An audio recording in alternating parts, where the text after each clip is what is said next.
The views, opinions, and findings contained in this podcast are those of the host and subject matter experts. They should not be construed as official Department of Defense positions, policies, or decisions unless designated by other official documentation. Hi, welcome to Clinical Updates in Brain Injury Science Today, or CUBIST, a bi-weekly podcast for healthcare providers about current research on traumatic brain injury, also known as TBI.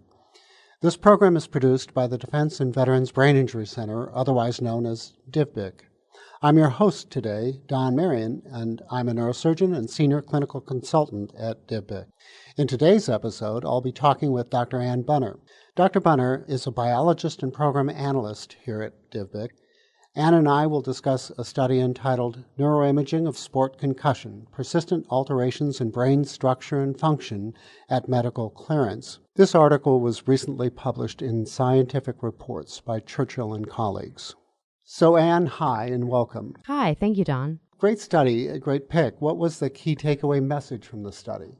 So the authors found that small brain abnormalities are still present even after the athletes recovered from their concussion symptoms and had been told by a physician that they are ready to return to play. The authors used the phrase persistent alterations to emphasize there were no significant changes between the scans taken within days of concussion and the scans taken after clearance to return to play. So we're talking about this whole issue of who can return to play and safely returning the athlete to play. And I guess to put this in context, we've been talking a lot in the past about just focusing on the symptoms. And here, the study is starting to say, well, there's another aspect. It's the imaging. So who were the participants and how old were they and gender? All of the 54 participants were college athletes. Half of them had a physician-diagnosed acute concussion, and they were matched 1-to-1 with control athletes based on age, sex, and lifetime concussion history. The 27 control participants had no recent concussions. About half the participants were women. Which sports are we talking about? The athletes were drawn from 9 different sports, including rugby, volleyball, football, lacrosse, basketball, and soccer, and others. And how were they assessed? Post-concussion symptoms were assessed with the Sport Concussion Assessment Tool, or SCAT-3, which assesses self-reported symptoms, balance, memory, and concentration. Brain structure was assessed using diffusion tensor imaging, or DTI.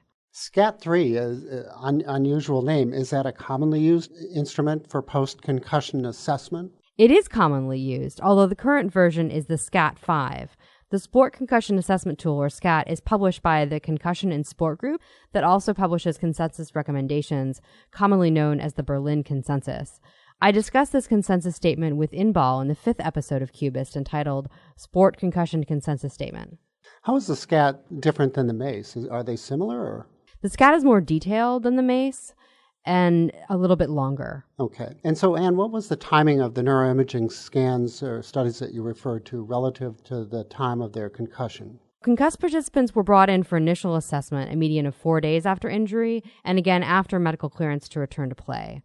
Time to clearance varied widely, with a median around 7 days. So I think most of our listeners probably know this, but can you just briefly explain for us DTI? Diffusion tensor imaging, or DTI, is a type of magnetic resonance imaging approach that can reveal brain microstructure based on the diffusion of water.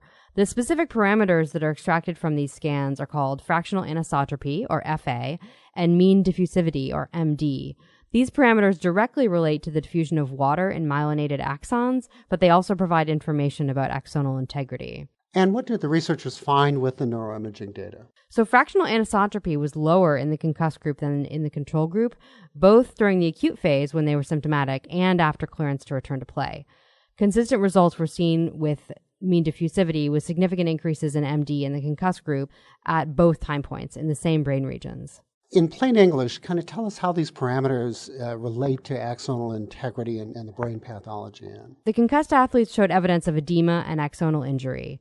The fact that the DTI parameters did not significantly change between acute concussion and return to play tells us 2 things. 1, that symptom recovery does not equal brain healing, and 2, that these athletes are returning to potentially risky sports activities before full brain recovery. So fractional anisotropy, or FA, you can correlate that then with axonal integrity, or is that's, I guess, an indicator or marker of axonal damage? Would that be fair?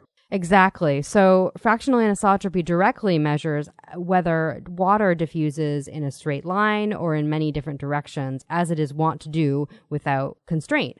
And an axon, being a sort of a tube-like structure, if the tube is intact, the diffusion of water will be constrained by the axon. But if the axon is swollen or damaged in some way, that will alter the way the water diffuses. Thanks, Anne. That helps a lot. What are the limitations of the study? We don't have pre-injury neuroimaging data, so we don't know how many of these microstructural changes existed prior to injury. We also know very little about how these small changes observed with these sophisticated neuroimaging techniques impact behavioral and functional outcomes. I guess the $6 million question, is it fair to say that the brain often is not healed when we let these athletes return to play? I think that's exactly what these data suggest, yes. We do need more research to understand how these neuroimaging parameters change during concussion recovery and over the lifespan of a person who sustains multiple concussions. What's your takeaway from all this? Are we supposed to ban all contact sports now? We know that athletes who sustain a second concussion before their symptoms resolve end up with more severe symptoms and a longer recovery time. And something similar might happen here. But I think it's premature to change our recommendations for return to play. And we might want to err on the side of caution. These data highlight a dilemma for providers who have to make recommendations based on limited information. Thank you so much, Anne. That was really informative. Unfortunately, that's all we have time for today. We hope you enjoyed this quick literature update. You can stay up to date on future episodes by subscribing to CUBIST on iTunes, Stitcher, or wherever you listen to podcasts, where you can also find links to the articles we discussed and other relevant resources. If you have any questions about our podcast or about DivBic products or programs, or if you have feedback for us, please feel free to email us at info@divbic.org. That's info@dvbic.org.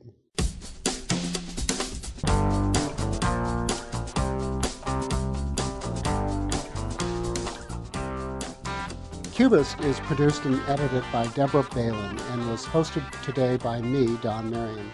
It is a product of the Defense and Veterans Brain Injury Center led by Acting National Director Dr. Thomas DeGrava, and the Defense Centers of Excellence for Psychological Health and Traumatic Brain Injury led by Acting Director Dr. Richard Stoltz. Thank you for listening. We'll be back in 2 weeks to explore recent concussion literature.